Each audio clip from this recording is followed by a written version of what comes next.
Good evening and welcome to Gunner Shot once again. Uh, just as Trump is going to become the president of the United States and he's going to be sworn in and all that indoors, we're going to discuss Trump, the global order, and what it means for India. And we're going to have a lot of discussion on this.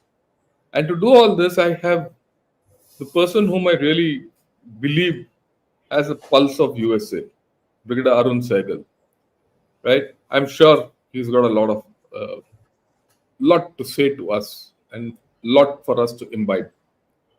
But just to put the thing in perspective, ever since Trump has won the election till now, there's been a lot of talk. I'll do this, I'll do that, and he's really shaken up the world, whether we like it or not. Everyone is looking forward to the time when Trump is going to come in and do whatever he has to do. And it seems as if he's got a magic wand where he'll switch it around and the Ukraine war will stop and Gaza will stop and all that. And lo and behold, he said before I assume presidency, this Gaza thing should come to an end. And it has come to an end. That's the funny part of the whole story. Right? And it's very interesting. Will Ukraine follow? And if Ukraine follows, what next? And he's made some overtures to China which have generally not been made so far. Uncharacteristic, but completely in character with the Trump character or the character of the Trump. Right, but that's much more. And what's there in it for India? Everything. I yield the floor to Brigadier Sahgal. Sir, good evening and welcome. Sorry for this lengthy kind of an introduction, but over to No, you. no, no. It's great, sir. It's great. Okay. Thank you very much. It's an important topic coming on the eve of, from Indian perspective, on the inauguration of the 47th US President, Donald Trump, under great circumstances, and all his statements that he's been making prior to his inauguration. I will be looking at the world slightly differently. I look at the emerging global orders. What are the contours of this? And then I will, in the second part, look at India's major power relationships and its other relationships and some economic and other aspects which will have an impact on India as we move into the 2025. We have to understand that India is not totally linked to the United States. India is an independent power of its own. It has its own influence, its own space. And we are going to be discussing how the global geopolitical equations will impact Indian strategic space, India's economic space, etc. That's what is going to be the fundamental points that I'm trying to make. What I start by saying is that the world is in disarray. All major players are jockeying for power and influence. While there is a strategic competition amongst all three players, it is equal reality that they are all in strategic decline. Their power and influence are declining, be it United States, be it China, and be it Russia. As far as US is concerned, its ability to reorder, reshape, and influence the global order is under severe contest. This point was highlighted by none other than Jack Sullivan when he, on his final interview, he said, yes, America is no longer a unipolar player. We have to be sensitive to the requirements and the demands of the other world. He did not accept the world as a multipolar, but he said that there are a large number of powers and factors which will influence the global order. So we are also looking at the perspective. United States power and influence in the Biden administration, as it leaves it today, we are seeing it that it could not influence the situation in the Middle East. Although on the dying day, he has got a ceasefire going in Gaza. It is in the first 6 weeks of the ceasefire. We'll see what happens later on. But the fact of the remain is that the rest of the Gulf, rest of the Middle East is in turmoil. Syria has collapsed as a nation with multiple players trying to vie for influence over there. So we are seeing that issue over there. In middle in Indo-Pacific, there is turbulence going on. United States power and influence in Indo-Pacific is getting constrained. China itself is not being able to influence the region too much beyond a certain point, apart from following what we call a gray zone strategy. Russia, on its own, has been fighting now for the third year they are in war with Ukraine. It is severely stretched economically, politically, and militarily. And as a parting present, Biden administration has imposed severe energy sanctions on Russia. So the issue basically is that all the three major powers, while they have an influence in the global geopolitics, but the ability to shape the geopolitics is coming under severe stress. This is a larger point I was trying to make. The second point I'm trying to make in the global order is that the emergence of BRICS, which indicates the growing influence of emerging economies. New regional alliances, bilateral and multilateral trade agreements signify expansion of BRICS. Today, there are 10 or 9, I think, 9 countries in BRICS. There are 15 supporting members who have not been inducted as yet, but who have become members. And interestingly, two of them are from ASEAN, Indonesia, Malaysia. So the question basically is that this is now emerging as a new power center.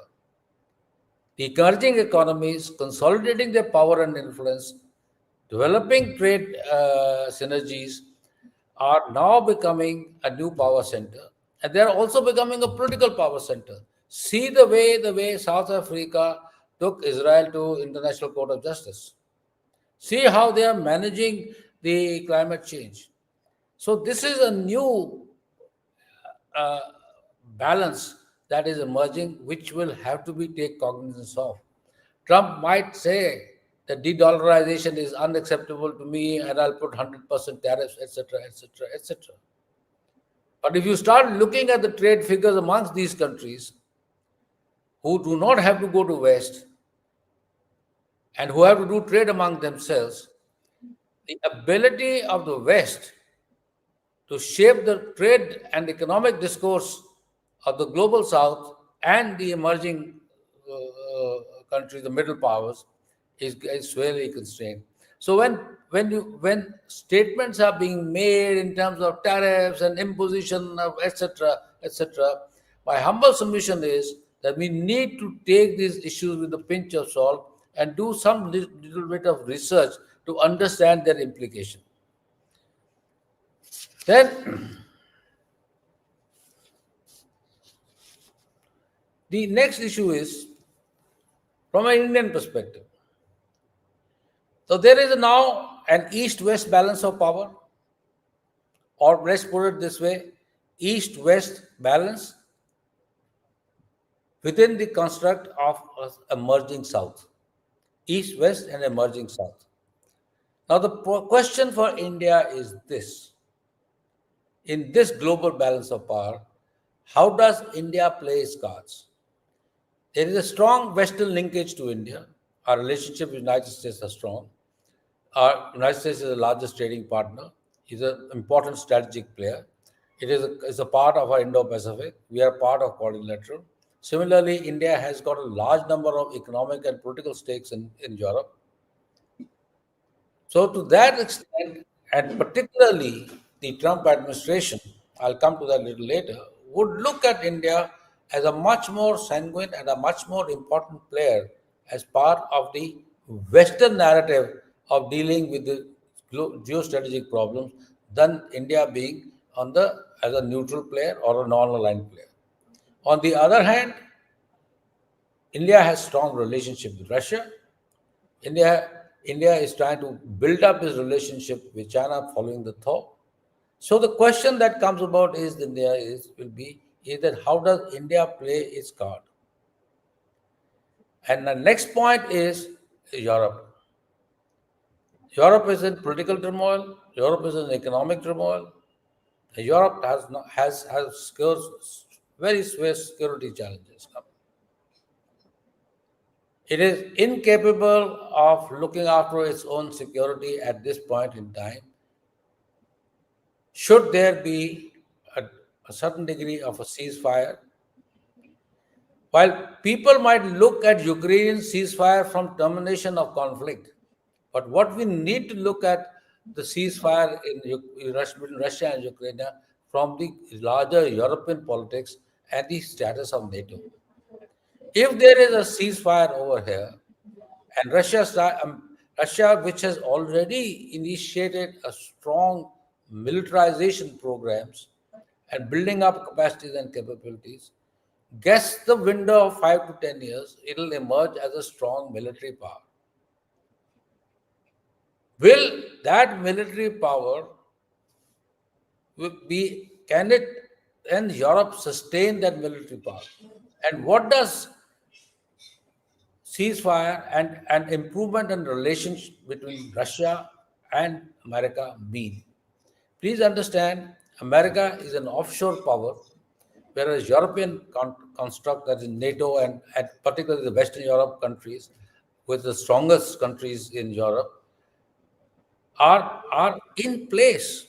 They feel the heat of the Russian economic, political, and resource influence. So this is something which will need to be looked upon. So as far as Middle East is concerned, we are seeing a certain degree of improvement. We hope the ceasefire holds.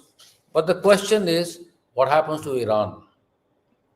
There are two disquieting reports which are coming. One is recently we have just heard that Iran has built up a 500-meter deep missile base at the mouth of Persian Gulf. It is fast-tracking its nuclear program. How do you manage Iran?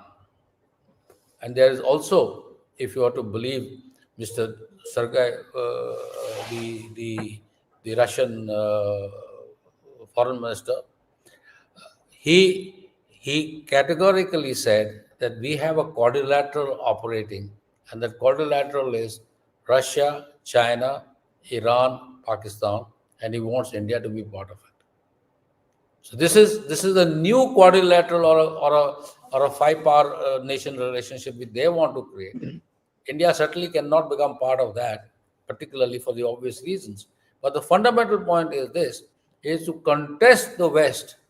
There is this new power relationship is coming up. So this is the new element of power influence over here. And in the global South, there is incremental influence of China as well as Russia. The West is physically present only in terms of limited influence. My last point is in terms of influence of Chinese beyond.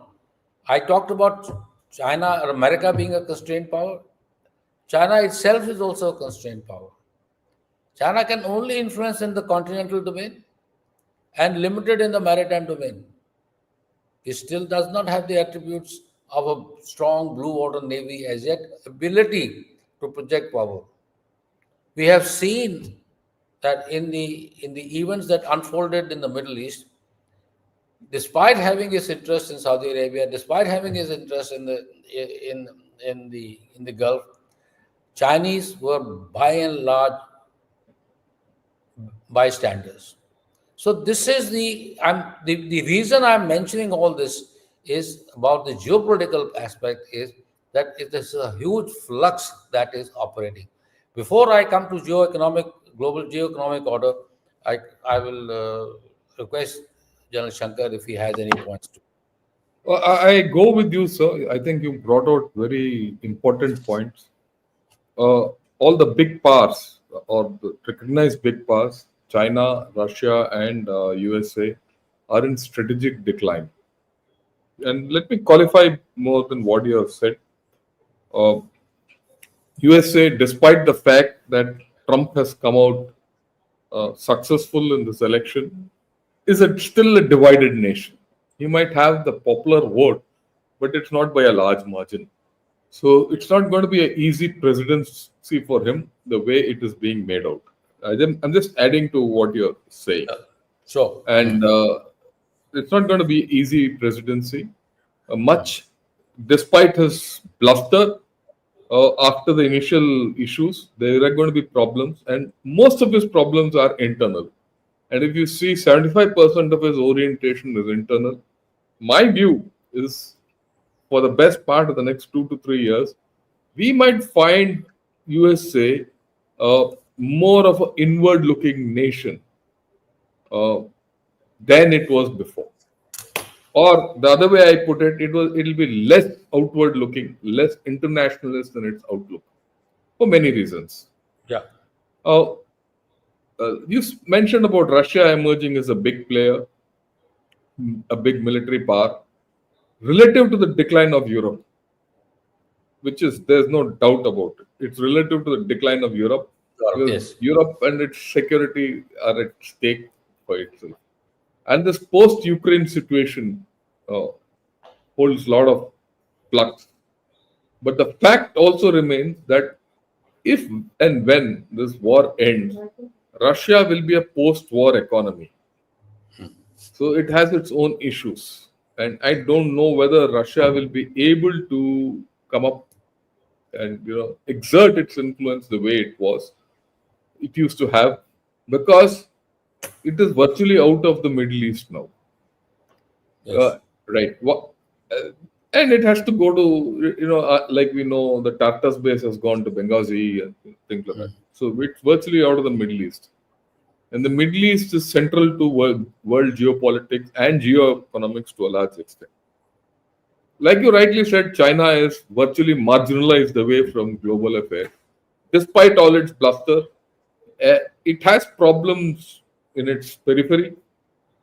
All its reactions have induced opposite reactions from its peripheral nations who are very wary of it and who play a very big constraining role on China. China doesn't have any leg to stand on, a big leg to stand on in the Middle East, and it has severe internal problems. I mean, much we don't focus on that. Yes. And this is my underlining view is that China is a rich state with poor people. And this imbalance will always affect China. And it will continue to affect China for a long time to come because it is against the Chinese ethos to make their people rich. And especially till such time Xi Jinping is there.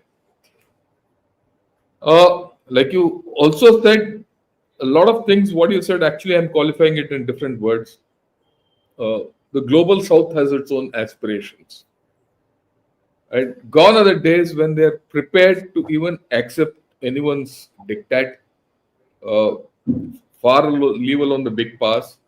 I think the big powers also have to jockey for influence in the global south.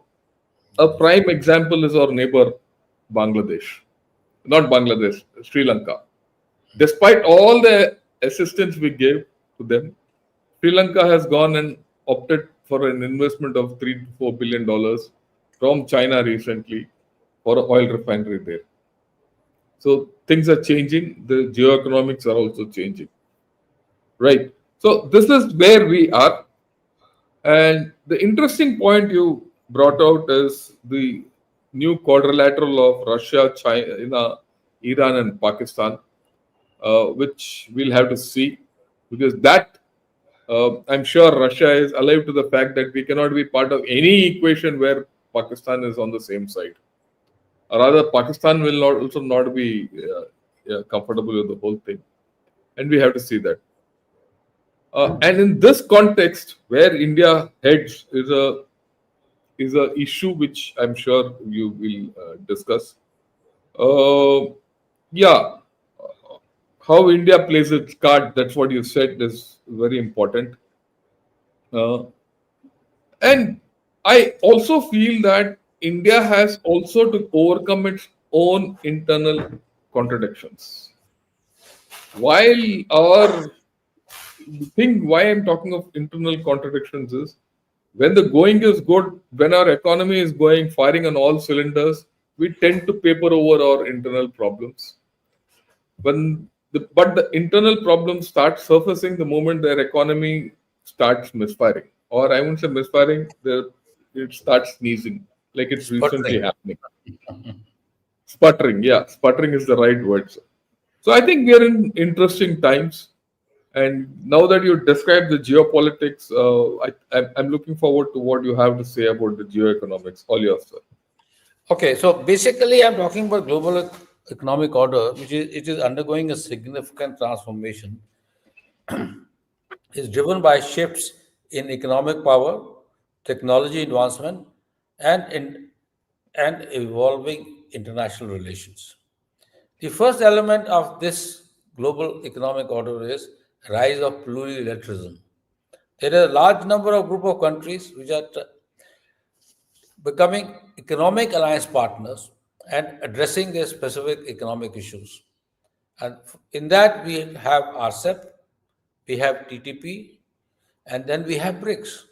And they are also got the the African coordination, which has now come up recently. So the question is that there is no longer dependence upon the major powers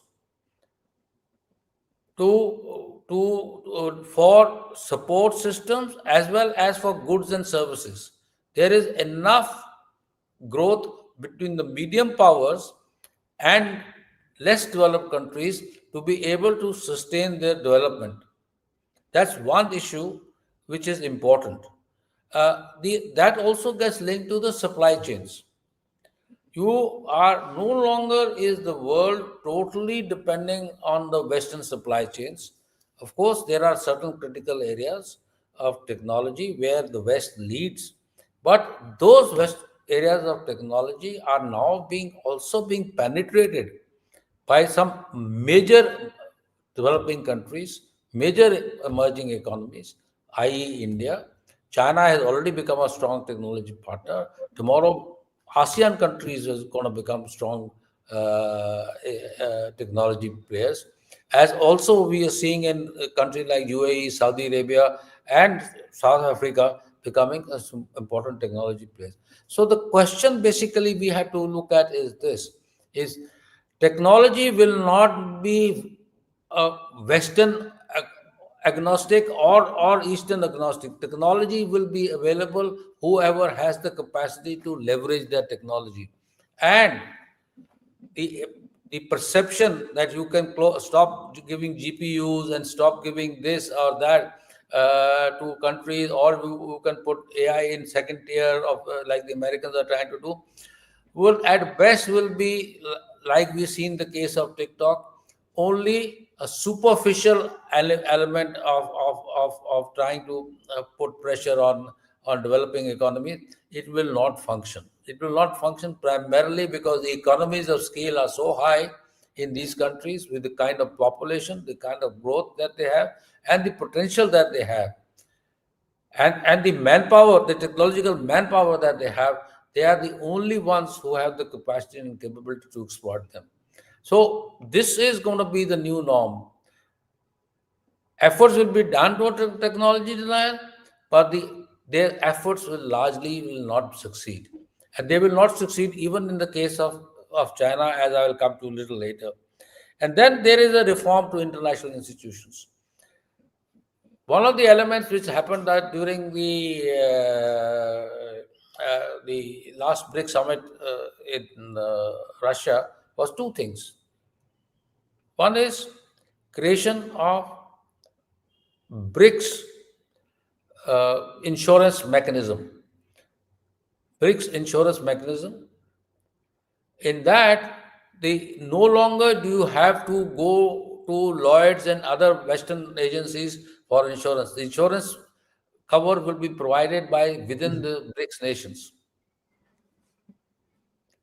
And the second issue that occurred was that there is now a move of larger intra-regional trades in currencies that they can handle, and ensure that a country which enters into a trade deal between A and B does not have to go to a Western banker and pay him 2 or 3% of charges for signing the deal.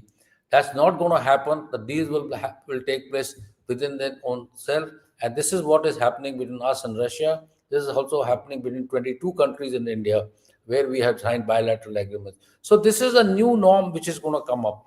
So the point which is important is this: while supply chains etc. Are going to be important, they are not going to be that effective in being able to provide the kind of leverages which the Western countries, most importantly the United States, is trying to look at. Then there is, of course, like one of the elements that emerging out of this thing is that there is a shift in economic power. I mean, like I was trying to say, the middle powers are now becoming as strong, and that's the important issue that is going to be prevalent in the next couple of years. As far as economic challenges are concerned, rise in income inequalities between the countries and within the countries, climate change and environmental degradation, global debt and financial instability poses risks to the global economy. You cannot sustain an American economy which is $34 trillion in debt. If it is $34 trillion in debt, it is imperative that the dollar must remain the global's primary currency. Because if dollar is de-dollarization takes place, the debt gets called. Already we see a trend that the security bonds of that people have been buying in United States, they are lowering their exposure. The Chinese have lowered their exposure close to about what $500 billion. The Japanese have done, we have done about $180 billion, etc., etc. So there we are looking at the new shape of things that are emerging. So when we say that there is American influence of the big power is declining, what we are basically saying is there's a new shaping of the geopolitical and economic order that is taking place. And that is one thing which we need to take cognizance of. I'll finish this part over here, then I'll come to India and the evolving global system. Yeah, can I button, sir? Yeah. So there are a few issues which I'd like to add on in the geoeconomics, which are going to come into prominence. Trump, no Trump. I mean, this is across the board. Yeah. I'll start with the last point first, which you mentioned about the American debt and de-dollarization, and their bonds and all that. While there is a issue on one side with American bonds, on the other hand, the Chinese bonds 10-year bonds are at an all-time low. Yes. And the yuan is at its weakest. And any fluctuation today in the American markets will hit this is the analysis, what people say, will hit the Chinese markets adversely. It's not only the Chinese market, it's the Chinese entire banking structure, because their banking structure is internally weak. This is a fact. And this is not what I'm saying. This is what the Chinese are saying. And this is what the Chinese are worried about. Because if any great fluctuation happens in the American economy, the first collapse will happen in the Chinese economy. So those of us who think de-dollarization ho jayega and we will be happy all over the world, and everyone will go live happily ever after. This, if de-dollarization happens beyond a point, and if there's a shake in the American economy, the first economy which will collapse is the Chinese economy, right? And the Chinese are very aware of it, and that is one of the reasons why we see Chinese are going soft on anti-American rhetoric, except in their tabloids. Right. The second point which you made, again going from the reverse, is that middle powers. The middle powers, like you rightly said, are getting out of proportion heft, because it is now emerging whichever side the middle powers are on, and that side, that power will be greater. Okay. The third thing which I'd like to, now I'm going to put about two, three more issues which are of geoeconomics, which I thought I'll buttress what you said. The first among the art is space is the new frontier. The geoeconomics of space is just opening up. And space and energy have a huge connect. Today, countries which have a vibrant space program and who have the capability of undertaking independent space programs and getting energy from space will be the future superpowers. And what I see, and I'm not looking at the Western Hemisphere. I'm seeing the media in China. What do they talk? They say, look, India is the fourth power which has gone to space. It has done space docking. It has gone to the moon. It has got a Mangalyaan Mars program. It is all set to put a human space in flight. This is the fourth, power. Like you rightly said in the beginning, this is the fourth power. And these four powers, Russia, China, India, and USA, of course, will be the superpowers of the future. Will it happen this year? It might not happen. Will it happen in the next 4 5 years? It might not happen. In the next 10 years, definitely. Because space is something which we have made tremendous progress, and that is completely independent of every other kind of technology. We're not dependent on anyone, or it is an independent program. That is important.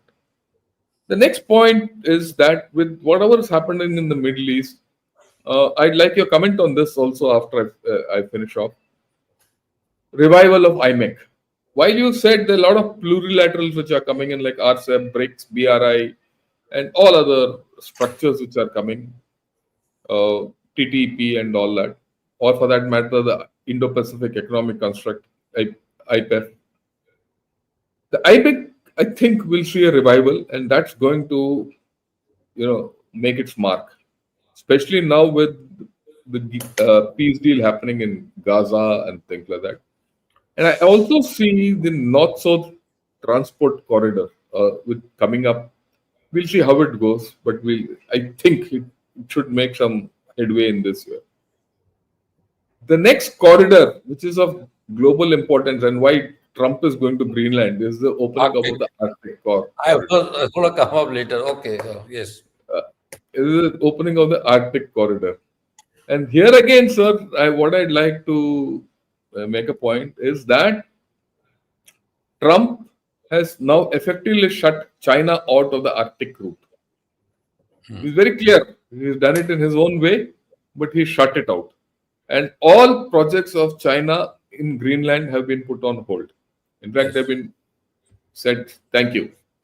And Russia is too smart to allow China an entry into the Arctic region. And so China, which was positioning itself as a near Arctic power, it's very funny, near polar power, and it was putting out its polar silk route and all that, I think is in for a tough time. In fact, if you look at China, I think it's a overblown power. I'm not talking of it's an overblown power today. It faces a lot of issues. The last point which I'd like to make in geoeconomics, and that will affect everyone, is this business of AI and energy. The connect between AI and energy. Absolutely. The way people are investing into AI today is not funny. You rightly said in the beginning, before we started this show, that look, you have people, CEOs of Microsoft and Amazon, and, Tesla, and all these people at the Trump swearing in. Why these tech accelerators? The tech accelerators is the word which is coming up for these fellows. As all these people are heavily invested in AI, and the rumor mill, as they say, is that Elon Musk is on the verge of getting hold of TikTok, and that's why Trump is giving that whatever he's vowed to give, that 90-day extension. And Elon Musk holding TikTok and X is a lethal combination with his interest in space and EVs. So if you see, there's a whole lot of geoeconomics coming that way. And the way AI is progressing, AI needs more and more energy.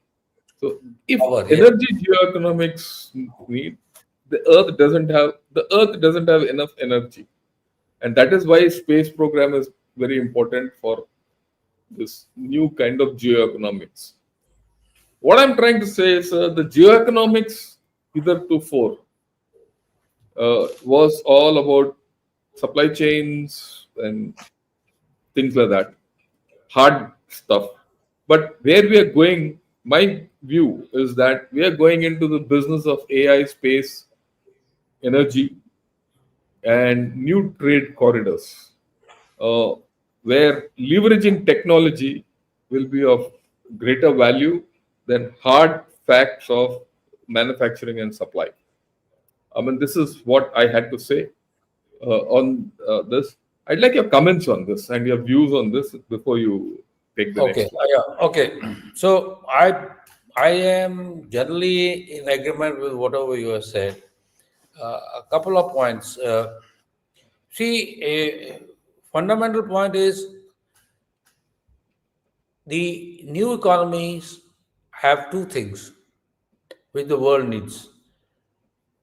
They are incrementally making their manufacturing capabilities, as also are now the markets. For example, take a country like India. If India develops its manufacturing capability and it is also the market, then India does not have to go out too much Out. to sell its products. And similarly, what we are seeing is that the large number of supply chains which were earlier resting in the developed world are now becoming part and parcel of the ASEAN and Indian corridors, and also now slowly going into the Gulf, particularly in UAE and other places. I totally agree with you on the IMEC. I was going to cover that IMEC in my West Asia section, but fine, now you brought it up. It's absolutely correct. IMEC is an important construct. It is not for any other reason, but it is to connect Mediterranean through the Saudi Peninsula and that region to the Gulf and onto India. An important trade route which will then, if it fructifies, will bring in so much of economic order and economic payoffs that it will make these people move away from their intestine fighting and get them involved into a more economic space. As far as AI and energy is concerned, totally 100% correct. While the space is going to take a little time, the whole rationale of Chinese making that dam on Sangpo and creating 800 gigabytes energy is basically to provide capacities and capabilities for its growing AI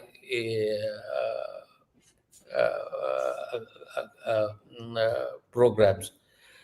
This is also a lesson from India for India. For we need to start looking at our power capacities, not only from just lighting up our this thing and our normal work resources, but also looking at usage of this large amount of technology for advanced and emerging technologies like AI, quantum, etc.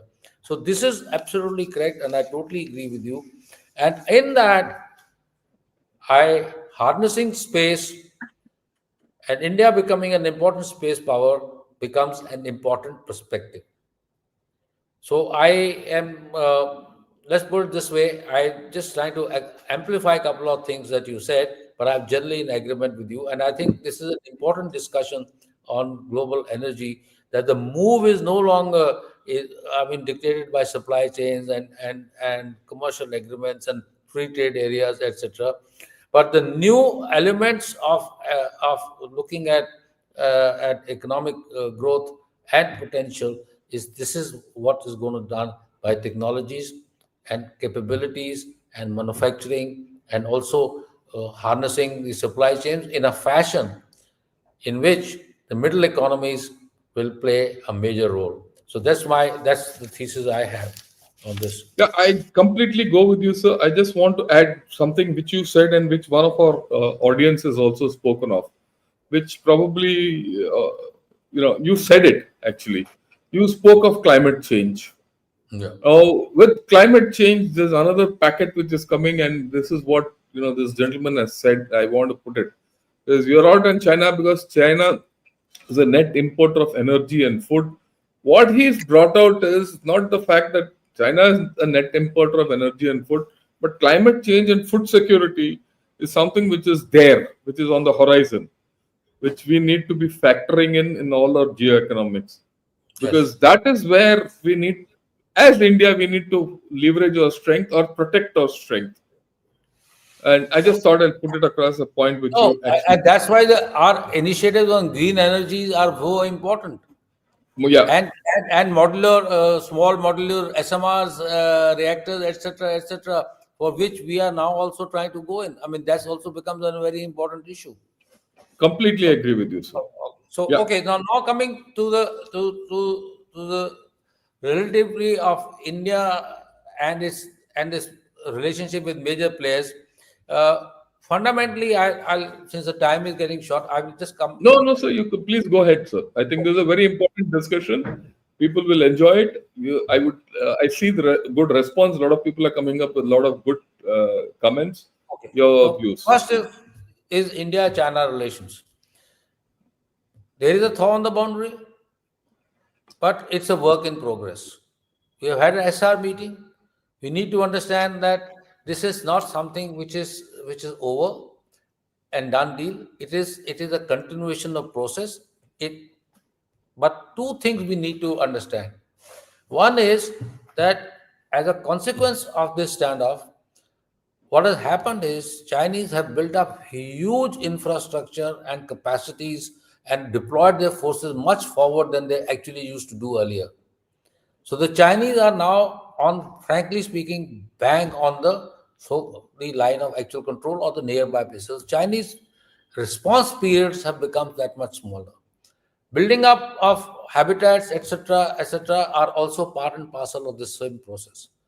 The second issue is that we will at some stage will need to negotiate new set of CBMs, taking cognizance of the new ground realities.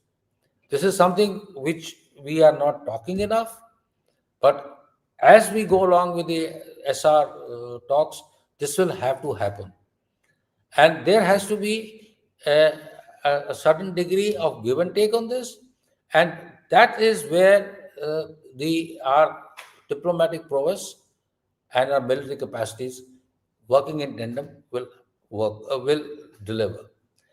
The third element of this is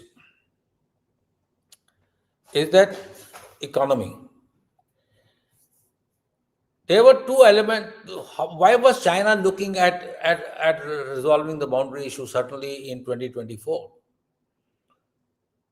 General Shankar, in his myriad of talks and his this thing, is talked about the status of the Chinese economy. It is also understanding that the way the Chinese are now. There are two elements of the Chinese economy. There's an old economy which was based on production, gas oriented things, manufacturing sector, etc., etc., etc. But Xi Jinping is putting onus of what he calls as the new economy. And this new economy is based on what is called the technological oriented economy. Now, the old economy produced myriads of houses, myriads of infrastructure, huge amounts of dams, etc., etc., etc. But it suddenly found there are no takers. I've been to Shanghai a couple of times, and there are half the buildings in Shanghai are lying empty. It used to happen in olden days in Gurgaon also. So the question basically is in the new economy, he needs to drive that new economy. And that new technology driven economy, his concern is basically is this is India as an emerging power supported by the United States, which wants to relocate and redistribute some of its industries into India and make India as a technology agnostic country. That and they are seeing the example of what is happening in Apple, where the first Apple Indian Apple phone have already reached the shores of China, and Chinese are not very happy with it. An Indian made Apple is being used by the Chinese. So this is so what is happening. As a very interesting piece, Ambassador Gokhale written, and he talked about the fact is how China is imposing subtle restrictions on us. And may I Clearances add are a not being point, sir? given. Huh? Yeah, may I add a point here, sir? Ah, I think you made a very important point. There's a very clear shift of technology shift, like the importance of the new economy, yeah. which is happening in India, which many of us don't understand. It is not like what you said that Apple having a factory here and the shift taking place from China to here, and they're putting restrictions on us and all that. But there's something more interesting which is happening, which we are not, which is happening in front of our eyes, and that is companies like Microsoft are investing have more than $3 billion Yes. voluntarily over the next 2 to 3 years in India. And why So is is that Nvidia. happening? Hmm. Why is that happening? It's only Microsoft which has come out with it, others will follow. It's a matter of time. It is happening for AI. And I'll explain it to you because this is a new thing which I'm going to talk of, which Yeah. probably AI, not many people in India understand. It is because AI needs two things at scale. One, it needs people to write code, right, and think through the whole thing, right. And the second, second it needs power. data and data, and both are costly today because the AI business has run out of internet data. So today people are talking of synthetic data, and the only country whose data and talent lies untapped is India today. And this is something and it is lying cheap. And the same kind of AI which is being produced in USA will come about 4 to 5 times costlier. And all big tech accelerators. Why I'm coming back to this point of tech accelerators, because Trump has a deep connect with these tech accelerators. Like you rightly said, all these fellows are sitting today getting as Trump is getting sworn in. These tech accelerators are betting big on India because they can't bet big on China. So this business of new economy has put us in a position where we have to think through this to leverage. Of course, our biggest problem, as you said earlier, is energy. Because for all this, will we have the energy to make this happen? Is $100 billion question, and But that will have to happen only with the help of the West, not definitely the Chinese, yes, because I the think. Chinese are the competitors for this in the big tech. So I mean, this I'm sorry, sir. I'm putting a lot of spokes in what your thinking is and your thing, but I thought I must put this across. No, Oh, I am fully conscious of the role of the AI, the role of the data. and also the fact that we have the technical manpower for coding and etc. So this is the important thing. I mean, this is something our people need to understand and realize. Understand? Yes. And what is the changes taking place? We have this habit of every time looking at the West and for everything, but this is a shift Shift which is happening. which is And, happening and the in shift front of is not going to China, sir. The shift is yeah, happening into India. into India, and India has to leverage that shift. And Yeah. India has to leverage that shift by ensuring capacities, ensuring capabilities, ensuring we have enough manpower who is trained. Skilling India is becoming also going to become an important issue in this. My last point on China is two issues. One simple point is we have to take cognizance of Dalai Lama. Dalai Lama, he is 80.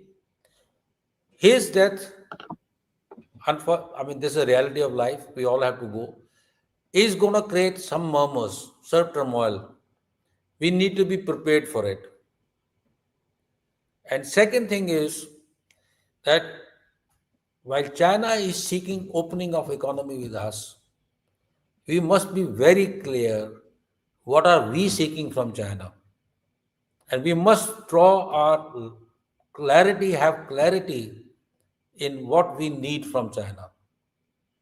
It is not that Chinese investments are coming, which sector is coming, etc., etc. No, there has to be a blueprint. We have to have a understanding of why we need Chinese technology, which areas do we need technology, in what terms do we need this technology, what is the quid pro quo of those technologies, what are the geopolitical quid pro quo of those technologies. We need to be looking at that. And last point again is that Chinese assertions, both in the maritime space and in the continental space and in our neighborhood, is something that will continue to happen because Chinese believe that you have to continue to pressure the opponent. It is even when you are building a relationship with him to ensure that he remains on the back foot. This is so far as China is concerned. Now coming to United States.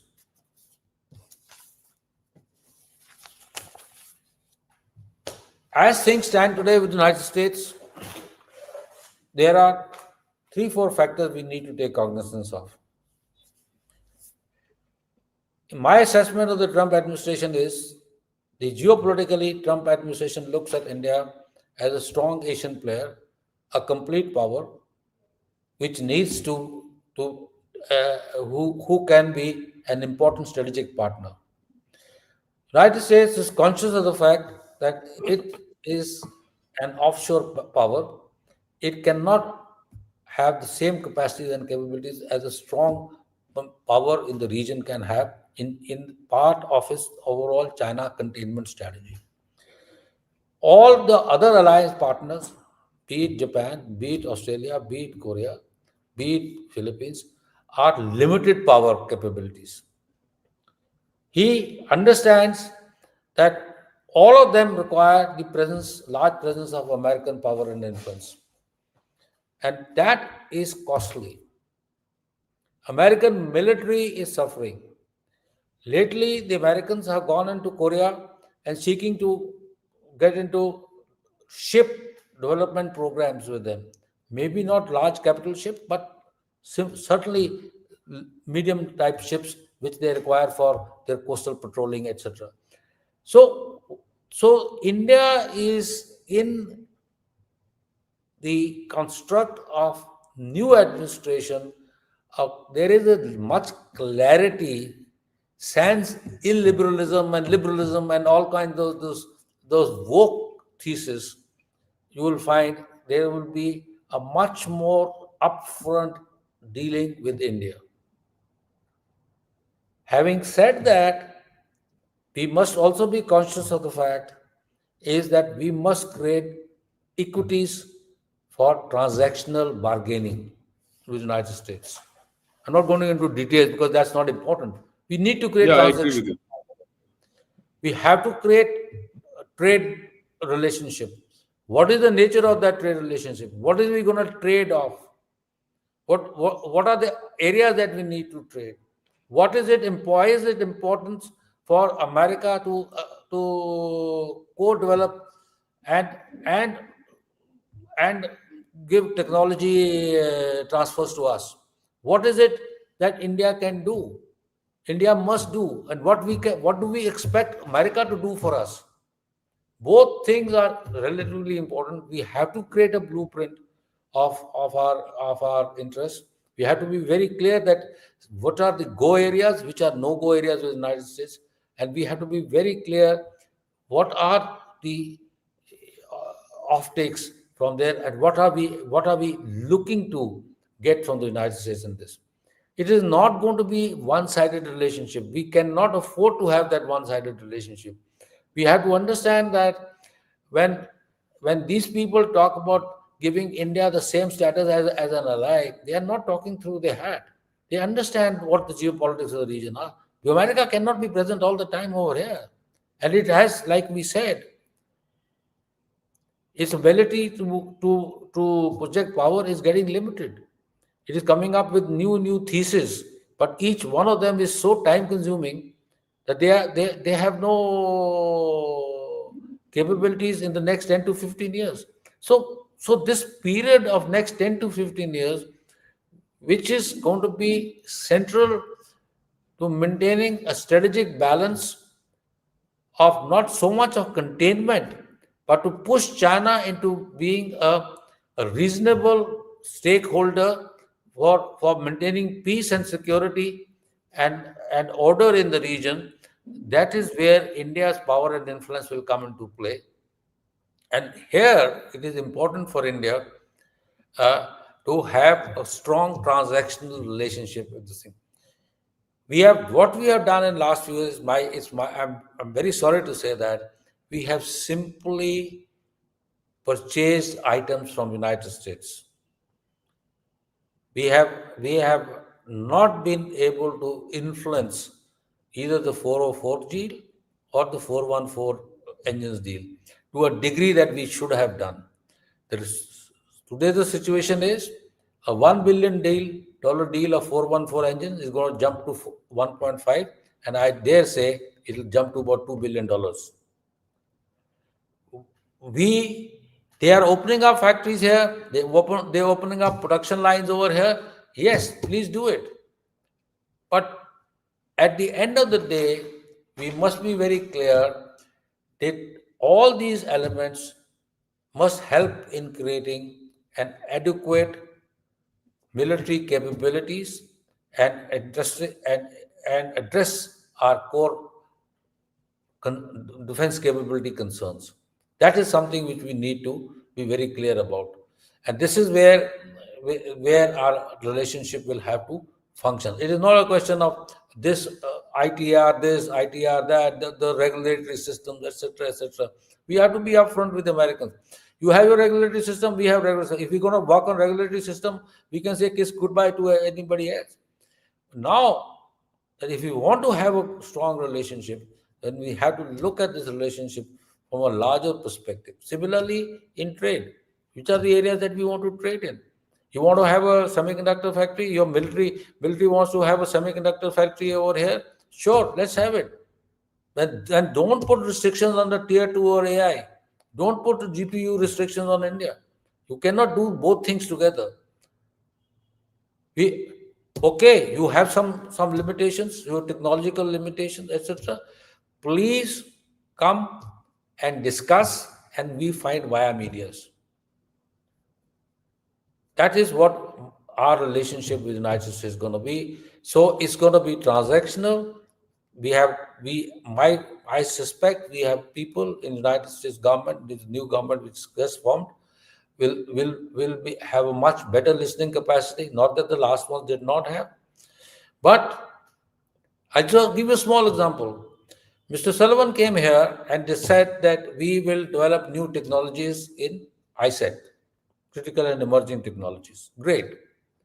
In quantum, let's say we're developing a new technology in quantum. But he also said in the same breath that we are concerned about its passage to Russia, so we'll have export regulations. These are small words, but they actually mean when you sit down on the negotiating table with the bureaucrats, you realize that he says, yeah, this we cannot export this item because of regulatory framework. And then when you are investing large amounts of money, what are you trying to do with the money? Money is not for Indian systems. Indian systems have a limited capabilities. Yeah? We are doing that for export. After all, we have to export those items. If we make 414 engines in India, we are going to take 300, 200, 300, 400, whatever number of engines that we want to have. But beyond that, we will have to export. No. So that export has to have some clarity, like we have now with the BrahMos system. We are selling it to everybody. We have that kind of a clarity with the Russians. So what I'm trying to say is that we will need to create transactional capacities on both sides, and we must be able to tell the Americans what our interests are and what the American interests are. And we can, if Americans want us to open certain sectors for investments in economic and manufacturing and technological investments, then we must examine them in detail and say what else do we want from the Americans in return. What the kind of technologies that we want from the Americans? That's something which we need to be looking at. That's all I have to say with the United States, because we can continue talking about small Yes, sir. things. As far as Russia is concerned, Russia will remain an important partner. There is no doubt about it. 40-50% of our arms come from them. Russia has always stood by us. Russia has supplied us oil when we were in deep trouble during the COVID. All that has happened. But we have to take the object realities that are emerging into cognizance. As the war goes on, as Russia comes under pressure, it is becoming more and more attracted to the Chinese. Chinese are investing a large amount of money. Chinese oil is going there. Chinese investments are coming there. In fact, the mainstay of the economic order of the Russians today is being supported by China. That's the reality. We are trying our best, but we are not there. Tomorrow, when there is a certain degree of let's say, ceasefire takes place, what shape Russia-China relationship will take place, etc., is something which we need to understand.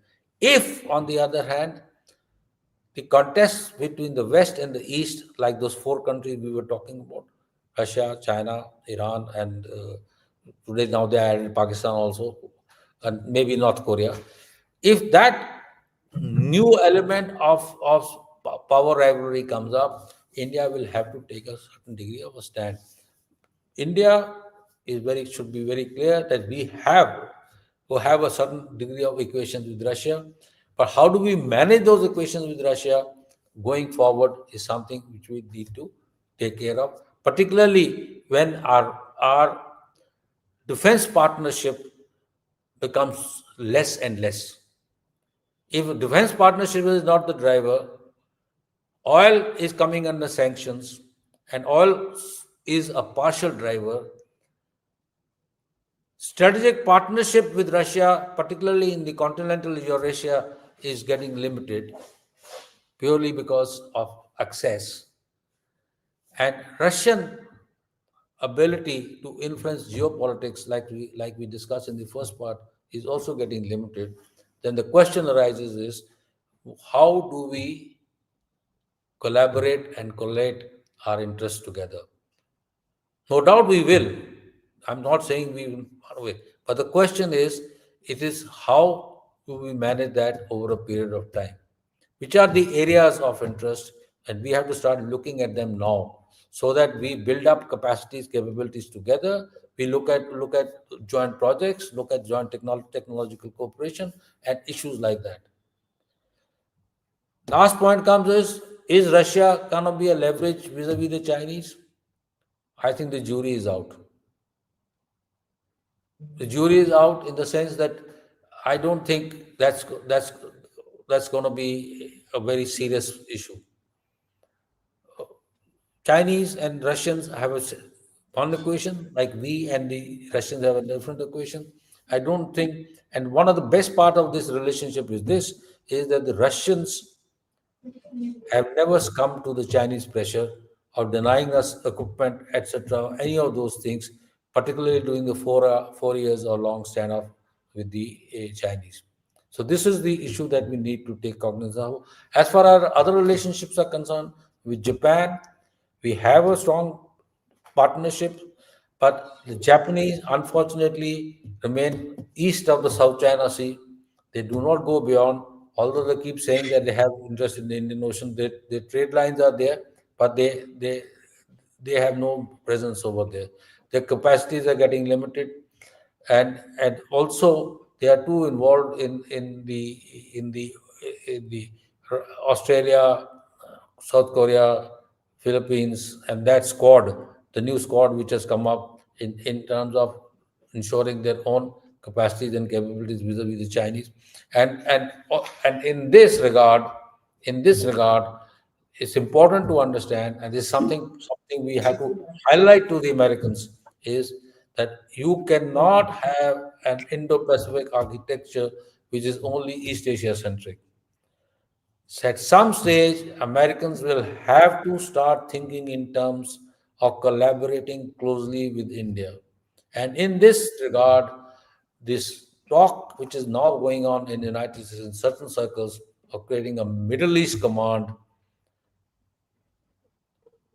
which already has certain degree of contact with India. We have a failed degree of contact with India. A large number of joint projects are going on. That's something which needs to get a much more fructified and needs a much larger, uh, uh, let's put it this way, space, so that there is a degree of collaboration between us and the US led alliance system or US led arrangements in the Middle East. Because right now, Indian Ocean region, unfortunately, is our responsibility. And here, there is a realignment of power structures are taking place between the Chinese and the Pakistanis. Pakistanis are asking for a second strike capability in lieu of Gwadar. We see what is happening in Sri Lanka. General just now said that the Chinese have agreed to set up an oil refinery in Sri Lanka. They have already have a base in Bangladesh. They Chachufu, there is in Myanmar's west coast. There is already a major installation, oil installation for major power, major oil tankers disgorge oil and is going up to the downstream refineries in on the boundaries of Myanmar and China. So these things are all there. So the balance of power from Indian perspective in this region is under a state of flux. And added to this is our neighborhood. We have do not have good relationship our neighborhood. We can provide it as much of soft pedal it as much as we want. But the reality of this is that we have not moved forward with Pakistan over a period of time. We do not have a good relationship with them. We have a now a serious situation coming up in Bangladesh. Uh, Nepal, we have a working relationship, but it's not the kind of relationship we should be comfortable with. Myanmar is on boil, and in the northeast, situation is getting out of control. And if we do not stop that thing and address that issue, we will have a serious problems on all our borders. Already we have disputed borders with two of our major neighbors, and then we are now running a disputed border with the Bangladeshis. So that is going to consume further. The sad part we have to understand is this: we always talk about 3% of GDP, 4% of GDP in defense. No developing country like us can afford to continuously sustain such a large defense spending. We have to resolve some issues, look at the critical issues, and develop capacities, capabilities, and infrastructure to deal with those issues rather than having across the board and keep adding more security issues to ourselves. I'll stop here and then wait for your comments. Th- Thanks a lot, sir. I think we've covered a lot of ground today. As Mr. Trump is getting into his chair, we've spoken of the global order and where India stands. Uh, to all those who listen to us, this is only the start of a series. We're going to have on 23rd a webinar on this, and we'll follow it up because this is a pre-Trump kind of a overview. How things will change as days pass, we will keep tracking it. But let me also tell you, a lot will change, and but even more will remain the same. And we have to adjust to these new realities or new shifts which are going to take place, new leaders, new technology, new alignments, new everything. And this is going to be an ongoing affair, and we'll keep having this, you know, uh, thinking pattern as we go along. So, with this, with your permission, sir, I'll take a few questions. If I know it's a Yes, little late, we overshot time, I'm but okay. I'll I'm not take okay. too much. I will not take too much time out of this. Before that, I'd like to thank It's Me Thinking. Now, he says, now I think the game of Trump starts. Let's see, sir. We are also saying that there's a game of Trump which is just starting in a couple of hours. Okay. Next is Son of God who says, India showed space docking just before Trump took over, and Elon is all about space exploration. Is India trying to signal something by this mission? Your view, sir, on this? I think it Good is, but timing. let me hear. Good timing. Good timing and showcasing what is space capacities are. And it's a good Capacities are. signal to these people that if you want to do business with advanced space power, it is India. Yeah. And I spoke about it yesterday. I'll put that clip out tomorrow in the morning so that all of us understand where India is in terms of space. Then, of course, it's me thinking who says who's contributed a couple of hundreds. Thanks a lot. You've been generous in your way you've been doing things. Okay, I'll not take too many questions today. But I will take a couple of questions which I thought were interesting. Let me see. Okay. Uh, Akash says, so with the present geoeconomic stress on global participants and the residual impact on Bharat's economy would require an energized and smart workforce. The present workload and psychological pressure on the workers, including but not limited to corporate, is not accreditive to sustainable economic growth. Your views on the corrective action required. So he's talking of the workforce and how we have to progress with See, it. uh, there was a very interesting video which was put up the other day. Uh, when we're talking about workforce in India, surprisingly, it is only about 23% of the workforce which is in the manufacturing sector. Largest number of workforce that we have is in the rural sector, and the balance is in the what they call the unorganized sector. Now, when we are talking about growth, and this thing is that important issue is that through skilling, through improvements in our labor laws, through improvements in our other laws, we have to create a much more improved work environment. And in the work environment, as also do much more skilling. And we in the skilling sector, we have to be very clear which are the areas that we need to do skilling. For example, General was just talking about the fact is that if you are going to be an AI enabling power, coders are required. You require coders. You require, if you need quantum semiconductors, saying you need large amount of trained manpower in the semiconductor sector. So what we need to is is that reorganize our balances of our workforce and attune it to the sectors that are going to be the most productive for India in the future. We cannot simply keep saying कि मेरे को old industries में पैसा लगाना है. No, it has to go in the new industries. Then that comes up, along with that comes up that we have this used to have this ITTs, the technical training centers. Now those things have got no meaning today. We have to create new centers, new which are much more attuned to what the new technologies are going to be. So there is has to be a rethink within the government, within the states, and within the industrial forces in themselves. No doubt they are doing it. People who are involved in these sectors are doing it.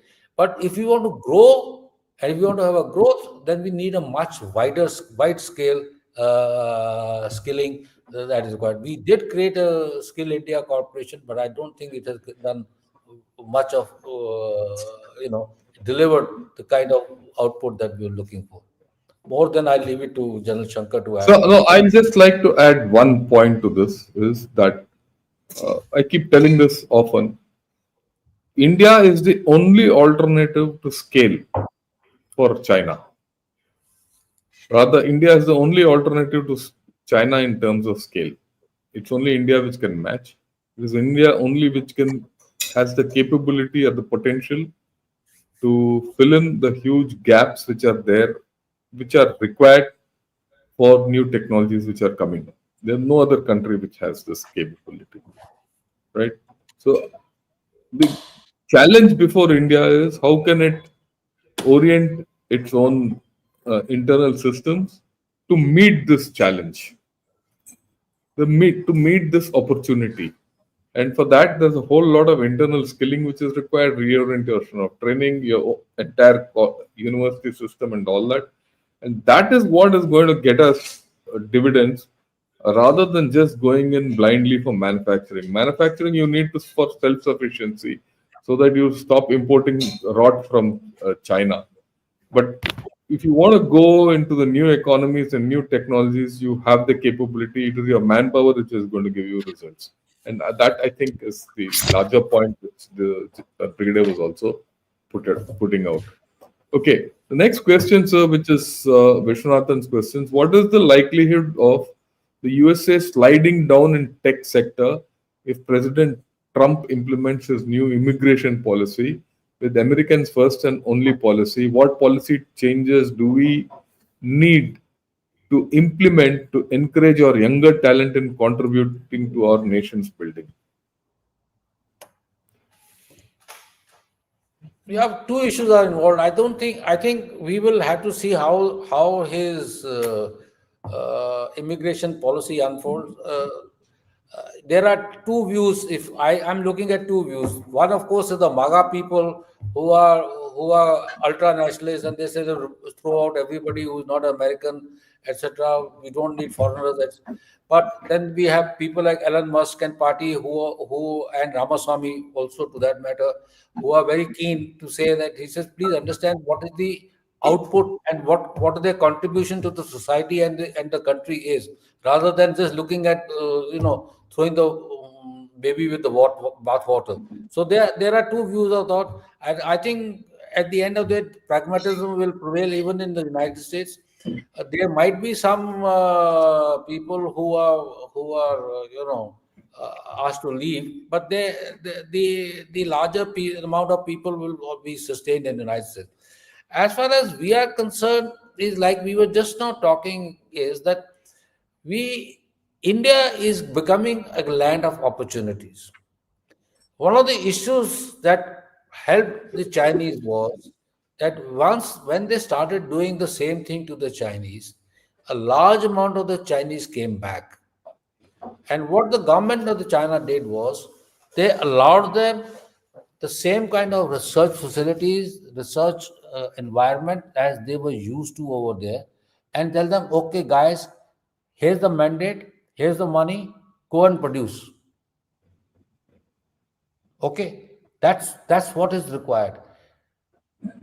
You need to create a semiconductor, or you want to have a quantum computing facility. You need quantum sensing technologies. You need this thing, underwater technologies. Go, hey, here's the money. Go get me. And I promise you, what I have seen of the innovation sector in India post this, I mean, India, MOD, and other people opening up the innovation sector, we are very good. We have done wonders of technology development that we have done.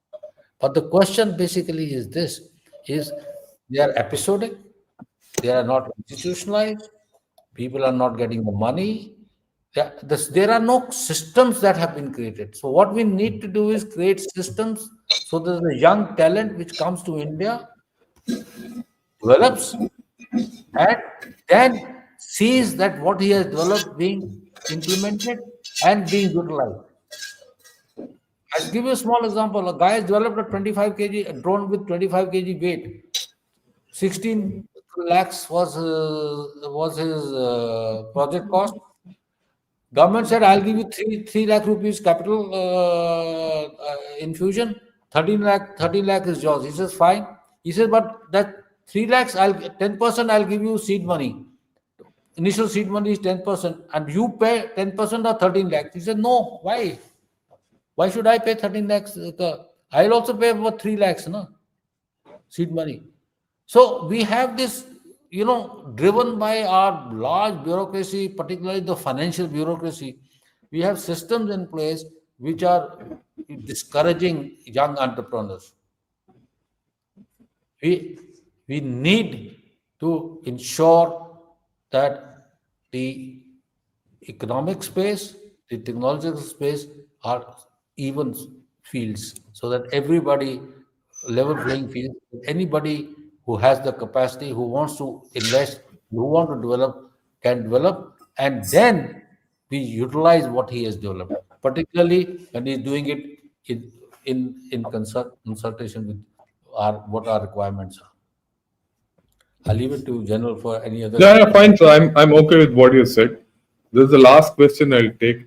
Since both of you are army veterans, how confident are you that the Indian companies can replace or substitute with either Indian systems or upgrade Russian platforms? Very confident. Yeah. He said it in one word. Let We me. can even Yeah, recreate. please. We Yeah. can even recreate those systems. Just to give you an idea, every single plane or a system that we bought from Russia is today, when it is being deployed, only about 40% of the original Russia. But balance, it has been upgraded, rechanged, and new systems have been added as we have developed ourselves or we have bought from abroad. So we are great system integrators. We are great at system integrations. I have no doubts on that. And we are Yeah. capable of it. Let me add to what Sir has said. You see, at the point of time, the Indian artillery was almost 80% Russian artillery, Russian systems. Today, Russian systems in Indian artillery are just about 6-7%. The rest is all indigenous, right? Our complete rocket artillery is all indigenous. Most of our guns are indigenous. Our ammunition is indigenous. And the best part is, uh, the Russian element has been cut off. So you have a model already in place for us to do it. So we can do it. The next part of the story is in the what has emerged in the past 3 years is today we are the biggest. We have the biggest capability of supplying Russian spares. Russia doesn't have the capability which we have of spares for Russian equipment, which is a great opportunity, I think, which we have to tap. The government has not yet tapped it, but I think it's time we started tapping it from an export point of view. It's not only export, it gives you huge military diplomacy leverage also. So these are the few things. So, like what I could have finished this whole thing with what the brigadier just said, very confident. But I thought we will put a little more. He himself put a little more. We are very confident. It's a matter of what he said earlier. systems. We have to put systems in place. If you don't put financial systems in place, you don't like to put policy in place, you don't put the right, economic, I mean, the manufacturing and the economic order in place, you're going to have problems. You need a whole lot of diplomacy also to back this up. Why diplomacy? Because which is something very good which we have started. Why diplomacy? Because diplomacy gives you large dividend, and exports out of this is great. And our military exports are growing up. And military exports is just not manufacturing. There's a huge amount of military diplomacy which is part of our military export, which needs to go up. So these are the few things I added. If you have to add anything, we could add. Yeah, thank Otherwise, you we very could much. conclude. Thank you, sir. Thank you very much. I think so. We've had a terrific discussion today on all these issues put together. And I'd like to thank you all. And I'd like to thank all of you who have joined us in this discussion. I see a lot of very good comments on this and views. I really value all your views. Yes. And at the end, I'd like to say, if you like this discussion and you like this whole thing, please press the like button. And I'd like you, more of you, to subscribe to Ghana Shot. With this, sir, thanks a lot, sir, for sparing your time. I kept you awake pretty late, No, no, no. Thank and you, I sir. I enjoyed it. Absolutely. and I'd like to thank all of you who joined us in this discussion. Good evening, sir, and good evening to everyone. Jai Hind and Jai Bharat. Good evening, Thank sir. you. Jai Hind.